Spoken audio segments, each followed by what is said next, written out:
বিরোধী দল থাকার সময় তৃণমূলের আন্দোলনের জেরে রাজ্য ছাড়তে হয়েছিল টাটা গোষ্ঠীকে। সেই টাটাই কি এবার ফের বাংলায় বিনিয়োগের কথা ভাবছে? এই জল্পনা উস্কে দিলেন খোদ টাটা গোষ্ঠীর চেয়ারম্যান সাইরাস মিস্ত্রি। বুধবার কলকাতায় টাটাটির বার্ষিক সাধারণ সভা হয়। সেখানে এক শেয়ার হোল্ডার সাইরাসের উদ্দেশ্যে বলেন, এ রাজ্যে টাটাদের নতুন করে বিনিয়োগ না করার পিছনে অনেকে রাজনৈতিক সমীকরণকে দায়ী করেন। চাণক্য বলেছিলেন, রাজনীতি এবং বাণিজ্য দুটি পৃথক সত্তা হওয়া উচিত। আপনার এ বিষয়ে কি মত? টাটা গোষ্ঠীর চেয়ারম্যান জবাবে বলেন, টাটা গোষ্ঠী অরাজনৈতিক সংস্থা। আমরা রাজনীতিতে অংশ নিই না।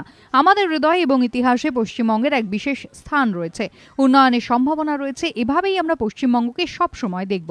আমার মনে হয় সম্ভাবনা এমন হতে হবে যা দেখা যায়। যখন সম্ভাবনা দেখা যাবে তখন রাজনৈতিক পরিবেশ যাই হোক না কেন আমরা বিনিয়োগের সিদ্ধান্ত নেব। পর্যবেক্ষকদের একাংশের মতে টাটা গোষ্ঠীর কর্ণধারের এদিনের মন্তব্য যথেষ্ট তাৎপর্যপূর্ণ। তাহলে কি সিঙ্গুর পর্বের তিক্ত অভিজ্ঞতা বলে গিয়ে শিল্পবান্ধব পরিস্থিতি পেলে পশ্চিমবঙ্গে বিনিয়োগের কথা ভাবতে পারে টাটা গোষ্ঠী?